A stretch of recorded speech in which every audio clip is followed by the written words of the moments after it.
Madam President. Senator from Utah. Madam President, before the Senate moves to final passage of the American Invents Act, The Senate is in a quorum call. Unanimous consent that the quorum call be dispensed with. Without objection. Now, before the Senate moves to final passage of the American Invents Act of 2011, I want to express my unequivocal support for this bill. It's not a perfect bill, but the fact of the matter is it's going to be a very, very important occasion to pass it through this body, because we haven't passed a major piece of patent legislation for over 60 years, or around that time. It's been a long time in the making. It's well worth the effort to modernize our patent system. And despite modifications along the way, the bill retains its strength and ability to bring about true reform.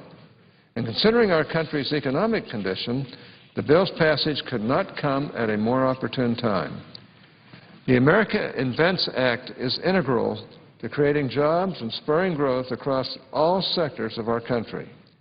After all, jobs and economic growth are crucial to maintaining our nation's dominance in innovation and entrepreneurship. Now, I want to briefly mention a few key provisions of the Act that improve our outdated patent system. These include transitioning to a first inventor to file system that all the rest of the world has, allowing third parties to submit relevant prior art during patent prosecution, creating a patent quality enhancement supplemental examination process, instituting a post-grant review and an inter partes reexamination expansion. All of that is extremely important. The bill provides fee-setting authority and addresses a long-felt need by the patent community, and now the majority of this body, to end the practice, the obnoxious practice, of diverting fees from the U.S. Patent and Trademark Office. No wonder we have such a rough time getting things to work. Finally, the legislation makes important clarifications to tax strategy patents and creates a pilot program to review already issued business method patents. Now, this enumeration underscores a holistic approach that strikes the right balance. I hope everyone in this chamber recognizes what we are accomplishing here. We've come together in a bipartisan fashion to invigorate some of our country's greatest strengths, our ideas, and our inventive spirit. Let me conclude my remarks by commending Senate Judiciary Committee Chairman Pat Leahy for his leadership and tenacity in moving this bill through the Senate. He deserves a lot of credit. His vision and tireless efforts have made today's vote a reality. Together, we have worked on patent reform legislation since 2006, and in reality, even earlier than that, passing the torch of leadership along the way. One time I was chairman, he's been chairman. It's satisfying to see that the time has finally come to pass this bill. I also want to acknowledge the hard work of our distinguished ranking member, Chuck Grassley.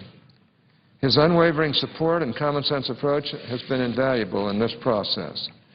I also want to acknowledge the various staff members of Senator Leahy, of my staff, of Senator Grassley's staff for the work that they've done on this bill. It's very important. Likewise, contributions, like I say, of the members of the Senate Judiciary Committee and other members of this body have enriched our debate.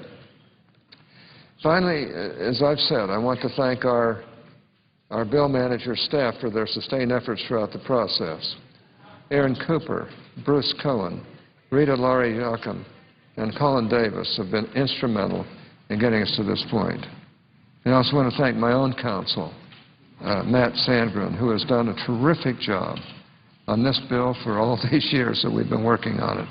And Rima Yusel, my USPTO detailee, for hers and Matt's commitment and perseverance over these many years. They've been a formidable team.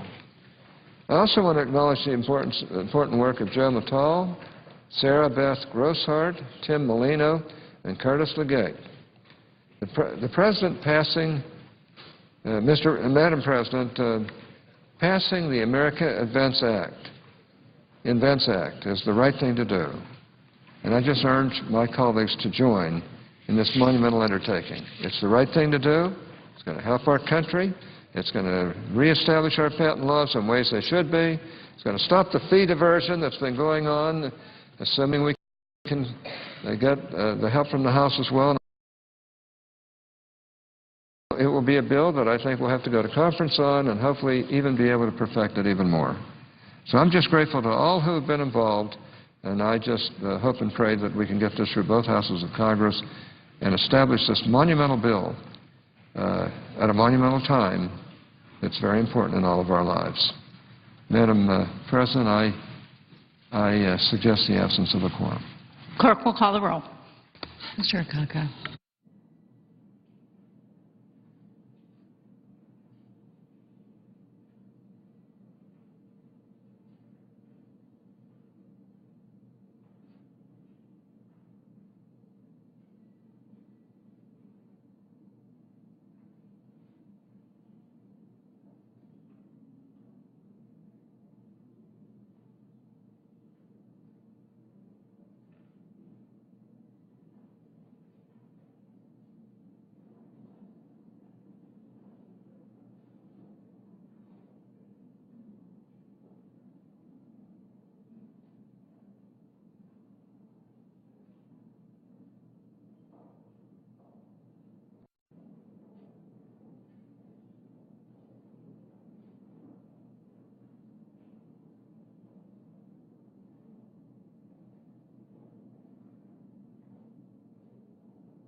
Mr. President.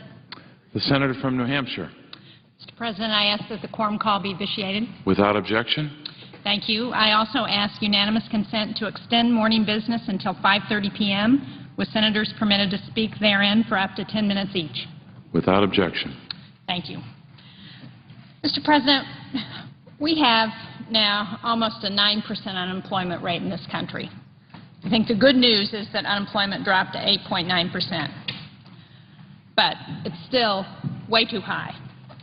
We have a $1.6 trillion deficit, and yet, despite these enormous challenges, Congress still has not passed a federal budget for this year. Our deadline to pass a 2011 appropriations bill was September 30th of last year, but Congress still has failed to meet that deadline. And last week, we passed our that's right, 1, 2, 3, 4, 5, fifth short-term continuing resolution to keep the government open. At some point soon, I think maybe even this evening, I think we're going to be voting on the House Republicans' package of budget cuts that I believe threaten our economic recovery. And after moving on from that, we'll still need to pass another continuing resolution by the end of next week in order to avoid a government shutdown. Now, while we're debating these short-term continuing resolutions, in China and India and Germany, they're debating long-term investments in education, energy, technology, and research.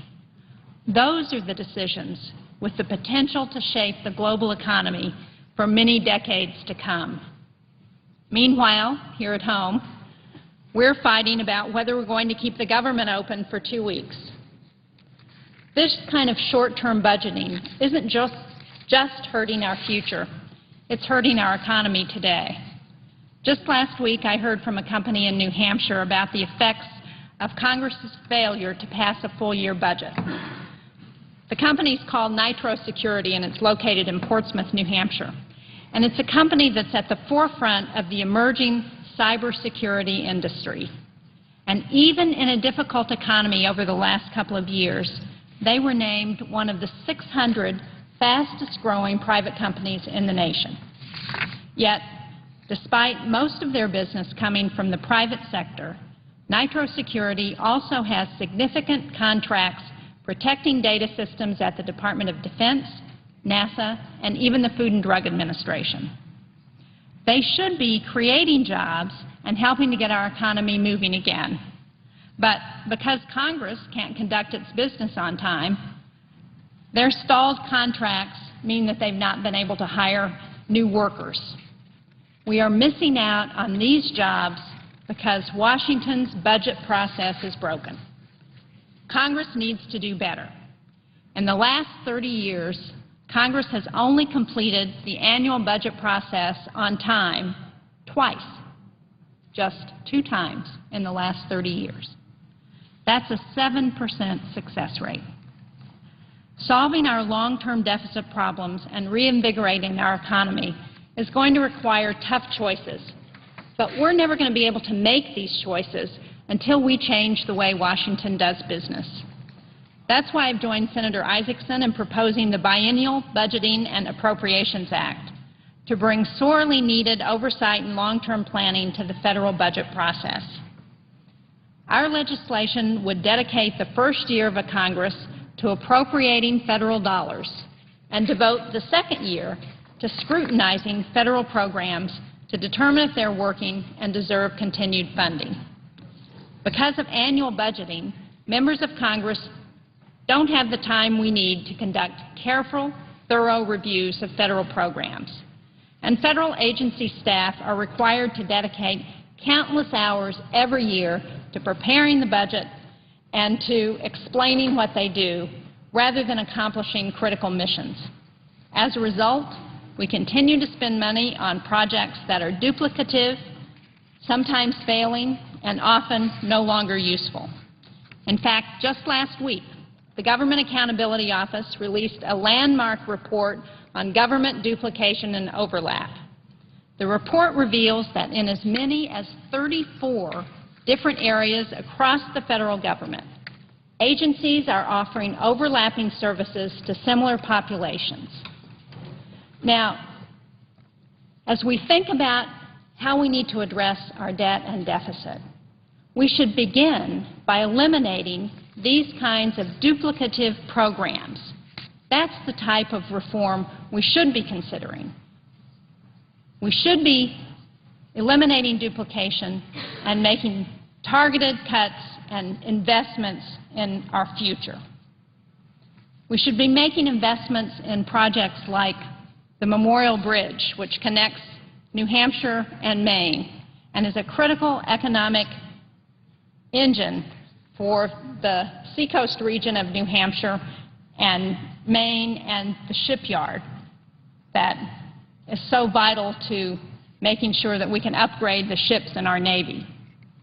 Now, even though this bridge has been recognized as a national priority and it enjoys support from the Maine and New Hampshire Senate delegations, the project to replace the bridge is being threatened by ill-considered, reckless cuts in the House of Representatives' continuing resolution. These are the consequences of short-term budgetary thinking.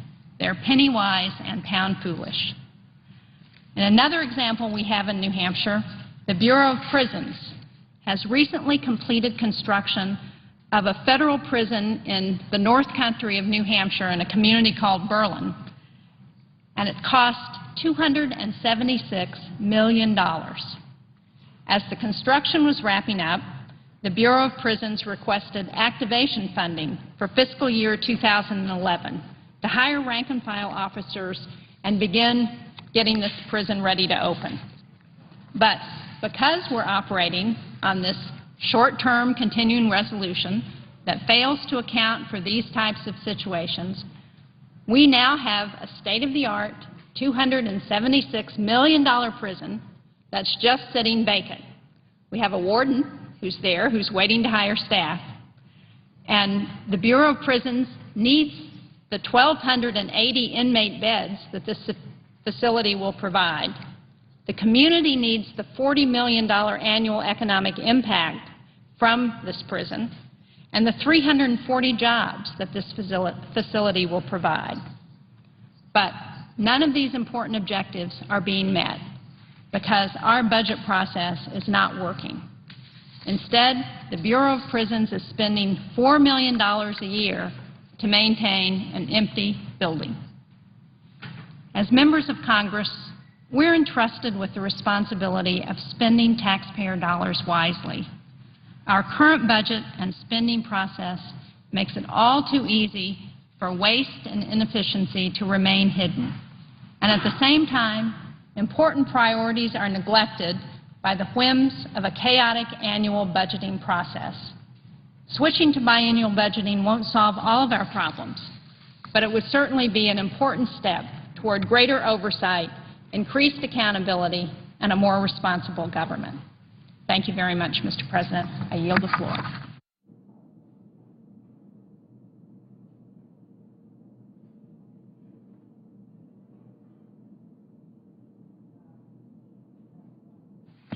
Mr. President. The Senator from Iowa. Mr. President, first I want to thank my colleague from New Hampshire for her great leadership on about which she just spoke, and that is the necessity of moving beyond our old system of having appropriations bills every year. I have advocated for a long time that exactly what she is taking the lead on, and that is to every 2 years do the appropriations, and then we can do oversight. As the Senator from New Hampshire correctly pointed out, we don't do oversight because we're always wrapped up in some appropriations measure or budget or something like that every single year. It is time that we move, and we move as rapidly as possible to a biannual budgeting so that we can fulfill one of our most important obligations, which is to find out what's working and what's not working and to have oversight. So I thank my colleague from New Hampshire for her leadership in this area. Well, and I would I would thank you, Senator Harkin, for your efforts over the years to try and move us to a biennial budget and a process for getting a budget done that makes a lot more sense and allows us to be more thoughtful about how we're supporting programs in the federal government. Thank you very much. Just make sure I'm on your bill, okay? We will. Okay, put my name, because you're right on, you and Senator Isakson, and it is a bipartisan. It should be a bipartisan effort, and I've talked to a number of my colleagues on the other side of the aisle who feel the same way as we do about this. So hopefully we can have a good bipartisan approach on this. But, Mr. President, I just wanted take a few moments to talk about the budget and what we're confronting right now here in the Congress. First of all, we all agree, I think we should all agree, that the deficits we have now are unsustainable. They are a drag on our economy. They jeopardize our future. They've got to be brought under control. And I am committed to finding a bipartisan approach to try to get us through this and to have this important goal of bringing the budget under control and balanced for the future. And I might just say, Mr. President, for the last 3 decades, I'm proud that my party, the Democratic Party, has been the party of fiscal discipline and balanced budgets. Well, that may come as a shock to some people, but let's review the history. When Bill Clinton became president in 1992, he inherited, at that time, the largest deficits in U.S. history. Well, he joined with Democrats here in Congress to pass a balanced deficit reduction law that resulted in the largest surpluses in history, put us on a path by the year 2000 to completely eliminate the national debt within a decade. I was here for that. Every single Republican voted against it. Every single one. Likewise today, President Obama inherited from President Bush a deficit in excess of, are you ready for this one? $1 trillion. And a deep recession that made it even worse. Once again, we Democrats are committed to bringing this under control and to do it in a fair and balanced way. But, as a former president once said, here we go again. In December, my friends on the other side of the aisle, the Republicans, insisted we extend tax cuts largely benefiting the wealthy, adds $354 billion to the deficit this year, even more next year. Then they voted to repeal the health reform law on the House side, which would add $210 billion to the deficit over the next decade. And now these same people are shedding crocodile tears and claim to be worried about the deficit. Let's be clear. There's a right way to balance the budget, and there's a wrong way. We can balance the budget in a way that's fair, or we can do it in a way that's manifestly not fair, that will deepen the gulf between the rich and the poor and further erode the middle class in our country. H.R. 1, which I assume we'll be voting on here shortly, embodies the Republican approach to reducing deficits. Driven by ideology, it absolutely rules out any tax increase. It kind of holds the Bush tax cuts for the wealthy to be almost sacred. Instead, they take a meat axe to the essential parts of the budget, everything from cancer research to education to safety net programs for our most vulnerable citizens. Well, we've seen this movie before. You know, give tax breaks to corporations and the wealthiest people in our society, and then you balance the budget on the backs of the middle class and low income in America. These are bad priorities, they're bad policies, and they're bad values. The right way is a balanced approach. This must include spending cuts. We've made cuts in my own appropriations bill. But it also includes necessary revenue increases while making room for critical investments in education, job training, infrastructure, research, things that are essential to economic expansion and job creation in the future. We know this balanced budget approach can work because I said that's what we did in the early 1990s under President Clinton. We did both. We cut spending and we raised revenues. As I said, every Republican voted against it. But that single act of Congress and that bill signed by the President led to the largest budget surpluses and the longest economic expansion in U.S. history, created 22 million new jobs. Now, H.R. 1 that has come over from the House, their approach on how to bring the budget under control will kill jobs. Mark Zandi, top economic advisor to Senator McCain's campaign in 2008, estimates that H.R. 1 will kill some 700,000 jobs. Federal Reserve Chairman Bernanke estimates it will kill 200,000 jobs. Nobody knows for sure, but what they all agree on is it'll kill jobs. And with about 9% unemployment, a fragile economy, we're just now starting to increase employment in this country. Why would we ask to vote for a bill that we know that everyone agrees will kill hundreds of thousands of jobs? Well, you don't reduce the deficit by increasing unemployment. That's what H.R. 1 would do. It would slow economic growth, drag us back into a recession, make deficits even worse. H.R. 1 slashes the entire gamut of education programs that are so essential for keeping a ladder of opportunity for our younger generation in this country. It slashes the safety net for our most vulnerable citizens, infants and children, seniors, people with disabilities. So if you vote for H.R. 1, the House bill, you're voting to slash Title I grants to school districts by nearly $700 million. Means that 2,400 schools serving 1 million disadvantaged students could lose funding. If you vote for H.R. 1, you're voting to slash community health centers by about $1 billion. That means you would eliminate funding for 127 clinics in 38 states. If you vote for H.R. 1, you're voting to slash Head Start programs. Why would you want to take it out on kids? Why would you want to say, we got to balance the budget, so we're going after Head Start kids? But that's what it does. It eliminates services for about 218,000 children and their families next year, about a 25% reduction in Head Start. If you vote for H.R. 1, you're voting to slash child care. The Child Care and Development Block Grant would be cut by H.R. 1. If you vote for H.R. 1, you're voting to undermine Social Security. Well, people said, how does that? Social Security is not involved in H.R. 1. Well, it is in this way.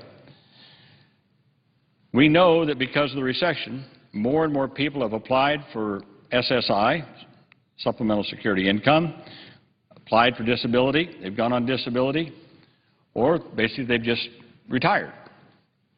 Well, in order to take care of this huge increase in the number of people applying, you got to have people that will take the cases in, review them, make sure people are eligible, cut the checks and get the money out. Well, that's called the Social Security Administration.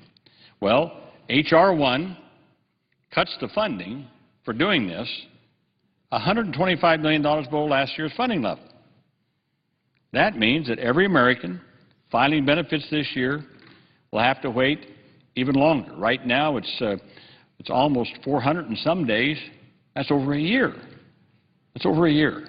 Think about if you're on disability, if you're disabled, you can't work, and you file for disability claims, and you're waiting a year and a half in order to even get your first check. Well, this H.R. 1 would cut it even more and would probably increase waiting times up to 2 years, or maybe even more than 2 years. So it really undermines the safety net of Social Security. If you vote for H.R. 1, you're voting to slash student aid. Cuts the maximum Pell Grant by $845. That's 15% below where we are now. Now you might say, well, that's not that big a deal. Well, it is. I tell senators, check with two things. Check with your private, not-for-profit schools in your states. They do a great job of educating low-income students because they were able to utilize Pell Grants plus endowments. They put them together. They do a great job in every one of our states educating really poor kids. You start taking away that Pell Grant, you lower that Pell Grant, that means a lot of poor kids won't be able to go to school. Well, that means then the private nonprofits would have to raise the tuition on other kids. That means that some of them then wouldn't be able to fall, and you start an escalator effect in our colleges. I just had the president of the University of Iowa, President Mason, in to see me today talking about one of our great universities in Iowa, the University of Iowa. And she told me, President Mason said, that cutting Pell Grant would affect probably close to 5,000 students at the University of Iowa. And sometimes this is the difference between whether they're in school or they're not in school. Or it could be the difference between a Pell Grant or they got to go out and borrow more money and take on more debt. So if you vote for H.R. 1, you're cutting student aid. If you vote for H.R. 1, you're voting to slash job training programs. The House bill that came over, H.R. 1, completely eliminates federal funding for adult training, dislocated worker assistance, and youth training programs. Completely eliminates it. These programs provide job training and reemployment services to about 8 million Americans every year. 8 million. They just do away with it. If you vote for H.R. 1, you're voting to slash the Community Services Block Grant, Well, they cut about $305 million from that provides services to some of our lowest income people and elderly. If you vote for H.R. 1, you're voting to cut investments in infrastructure, highway funding, sewer and drinking water funds, rural economic development funding, because H.R. 1 slashes community development block grants by 62%. Now, I say go out and talk to your mayors, talk to your city council, talk to your boards of supervisors in your counties, ask them if they can take a 62% cut in their community development block grants and what it's going to mean to them. Well, Mr. President, I can't help but also speak to my own constituents in Iowa about what this means for my own state. If H.R. 1, the House bill, which passed the House, if it were to be passed and enacted into law, well, I mentioned about the cuts that we're having in Job Corps. It would basically kill the Denison, Iowa Job Corps Center, which employs 163 people. It provides training to 450 at-risk students each year. And we have a new Job Corps Center. It's just being built, just being opened in Ottumwa. And that would probably just come to a screeching halt. And it's supposed to be opening later this year. It would shut down at least the Community Health Center in Centerville, Iowa. That's H.R. 1. H.R. 1 would, in cutting down the Community Services Block Grant, would shut down the Red Rock Community Action Agency serving Boone, Jasper, Warren, Marion, and rural Polk County. H.R. 1, as I mentioned, would completely eliminate funding for job training programs, which assisted more than 35,000 Iowans in the last year. As I mentioned, it would slash Pell Grants for our kids who will go to all of our colleges in Iowa, the private non-for-profits, and our Regents institutions. 2,000 low-income Iowa kids that now attend Head Start would be cut off in Iowa. And lastly, Mr. President, it's not only just the cuts and the slashes to these vital programs which will increase unemployment and send us back into another recession. There are riders in this bill, what we call legislative riders, that are pernicious. They do terrible damage to our country. For example, just one. There's a rider in the bill that says no money can be used or spent to continue the implementation of the health reform bill that we passed last year. Well, what does that mean? Well, that means that right now, in law, because of the Affordable Care Act that we passed last year, kids can stay on their parents' policy until they're age 26. That'd be gone. The question would be, the ones that got on before this, would they be able to stay on or not? But I can tell you, no new kids would ever be allowed to stay on their parents' policy until they're age 26. We put in, and as you know right now, it's in law right now, that an insurance company cannot impose a lifetime limit on individuals now. That was in the bill last year. That'd be gone. They can start reinstituting lifetime limits and annual limits. They could also make sure that another thing that we had is we had a provision in the bill that provided for a medical loss provision. Let me try to explain that. In our bill, we said that insurers and health insurance companies have to pay at least 80 cents of every dollar of premium they collect on health care, rather than profits, bonuses, overhead, fancy buildings and corporate jets and all that kind of stuff. They had to pay 80 cents of every premium dollar has to go for health care. Done away with under H.R. 1. We could not enforce that at all. So again, for those who have seen benefits to themselves from the health care bill that we passed, whether it's keeping their kids on their policy or elderly people now who get free mammograms and free colonoscopies and a free health checkup every year with no co-pays, no deductibles, that ends. That ends with H.R. 1. And so, Mr. President, the bill passed by the House is just, as I said, is bad policy and it's bad values. It's not the values of our country. And I hope that the Senate will resoundingly defeat H.R. 1, consign it to the scrap heap of history, the history of ill-advised ideas, of ill-advised programs. Oh, there have been a lot of them that have come along in the history of this country. Fortunately, I think the Congress, in most instances, have turned them down, and we moved ahead. We can't afford to go backward, and H.R. 1 is exactly what would do. It would take this country backward, lose jobs, cut kids out of getting an education, close down Head Start centers. As I said, it would, again, widen that gulf between the rich and the poor in our country. We can't continue to go down that road. We don't want to wind up to be another third world country. We've got a few at the top and everybody at the bottom and nobody in between. It's the middle class that built this country, and we can't continue to erode the middle class in America. That's what H.R. 1 would do, erode that middle class, widen that gulf between the rich and the poor. So, Mr. President, I hope that the Senate will recognize H.R. 1 for what it is, a detriment, a body blow to our recovery efforts in America, and I hope the Senate will resoundingly defeat H.R. 1. Mr. President, I yield the floor and note the absence of a quorum.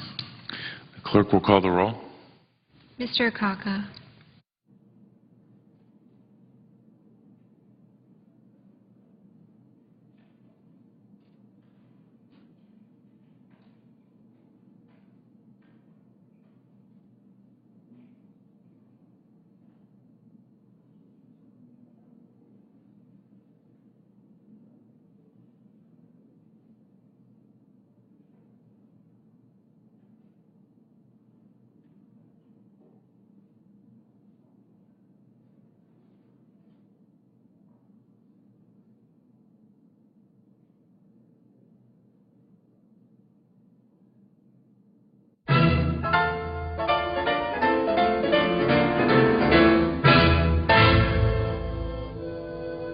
Senator from Vermont. President, I suggest to have the quorum. Mr. President, I ask consent the quorum call be dispensed with. Without objection.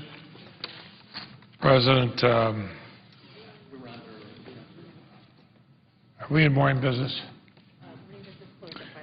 Morning business closed at 5:30.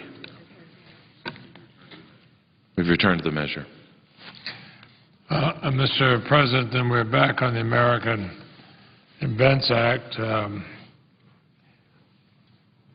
Brought this about a week ago. This reflects several years of work, and for the notes of my colleagues, I understand we have an excellent chance. We'll be voting on this in a very, very short while. And I'd hope the vote would be as overwhelming as the cloture vote was yesterday. I want to emphasize this is legislation that should promote innovation. It'll help create jobs. It'll help energize the economy as we continue our recovery. Legislation can be a key part of a jobs agenda. We can help unleash innovation. We can promote American invention. We can do all this without adding a penny to the deficit. It's common sense. It's bipartisan legislation. As we begin this debate, I referred back to the President's State of the Union address. There's a challenge to the nation to out-innovate, out-build, and out-educate our global competitors. This act is key to meeting the challenge. Reforming the nation's antiquated patent system will promote American innovation, create American jobs. It will grow our economy. And I thank the President and his administration for their help and support for this bill. I especially thank Senators Hatch and Grassley and others who co-sponsored this bill. We've shown there can be a bipartisan effort. Commerce Secretary Locke has been a strong partner in our efforts. Director Kapos of the Patent and Trademark Office has been an indispensable source of wise counsel. This is a product of 8 Senate hearings over the last 3 Congresses. Years of work and compromise by both Republicans and Democrats that brought us to this point. The Senate Judiciary Committee has reported a bipartisan fashion patent reform legislation to the Senate each of the last 3 Congresses, this last time unanimously. And the House has seen efforts over the same period, led by Congressman Lamar Smith of Texas and Howard Berman of California. And the legislation we're acting on today is structured on the original House bill. It contains many of their original provisions. During Senate debate over the last week, our bill has been approved by a number of senators who have contributed amendments. Senators Bennett, Coons, Schumer, Menendez, Pryor, Stabenow, Baucus, Bingaman, Colbert, and Kirk have all contributed. I thank them for working with us. I thank our ranking Republican on the committee and the co-manager of this measure, Senator Grassley, his staff, Colin Davis, and Rita Lowry for their dedication to this effort. I want to thank my friend from Utah, Senator Hatch, for having stuck with this bill for so many years. Two of us have been through more markups and more hearings and more meetings we'd like to think. And Senator Kyle, who's worked with us both in the hearings but also has helped us put together bipartisan meetings and interest groups and those who have an interest in the patent legislation. I want to extend my personal thanks as well to Senator Klobuchar of Minnesota. She was active during committee consideration, and she's helped manage this legislation effort in the Senate, and she's been outstanding. And of course, like so many times, the Senate's action could not have been accomplished without the hard work of many dedicated staffers and individuals and companies. I'm happy to be on the floor with Aaron Cooper, counsel in the Senate Judiciary Committee, who, along with Bruce Cohen, our chief counsel, and Ed Pagala, my chief of staff, have worked so hard on this. I guess Susan Davies now at the White House, who spent years on it before she left. But it's been almost 6 years since Chairman Smith and Congressman Berman introduced the first version in 2005. We have worked together, and we can get this accomplished. I find my voice leaving it has been a bit of a travel date coming back from our, by Vermont standards, a unique snow time, and so I'm going to soon yield the floor, and I ask consent to put my full statement on the record. Without objection. And, Mr. President, I shortly suggest the absence of quorum, but I would hope that we could have this bill finished in certainly the next 20 minutes or so. And so, Mr. President, I suggest the absence of a quorum. The clerk will call the roll. Mr. Akaka.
and be terminated. Without objection. Mr. President, I now ask unanimous consent that Reed Amendment number 152 be withdrawn, that the Reed Amendment number 143 be modified with the changes at the desk.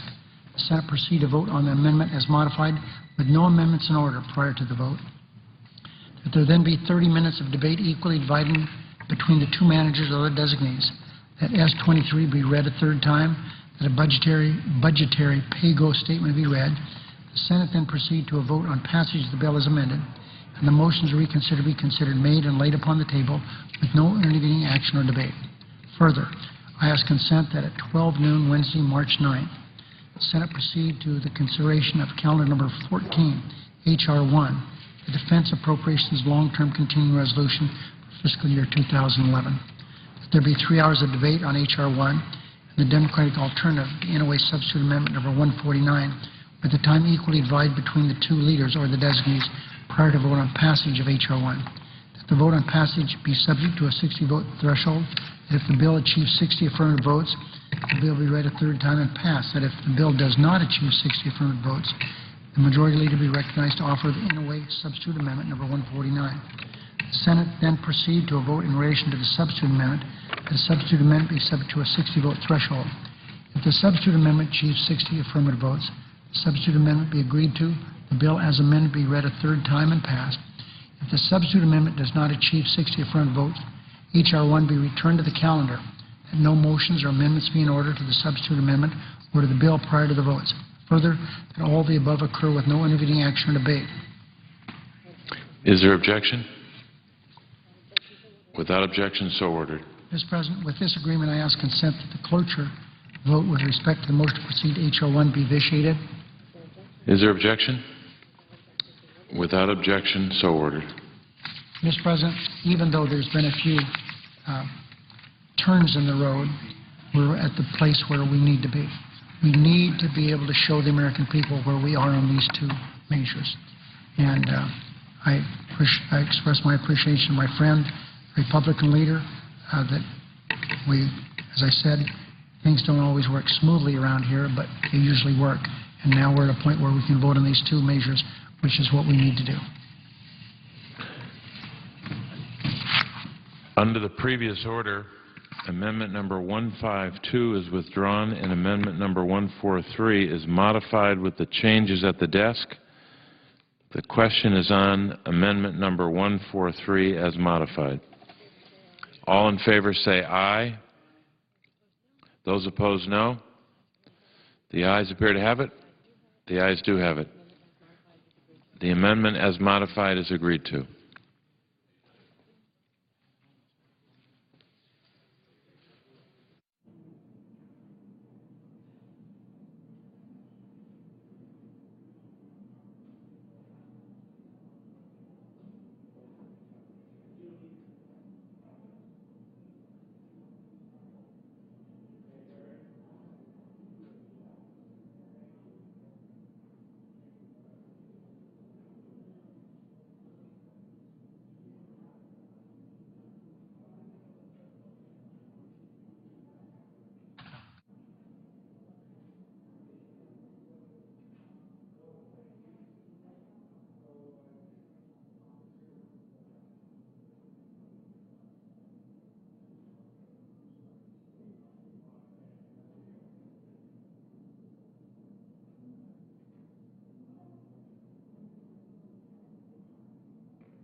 Consent that can be equally divided.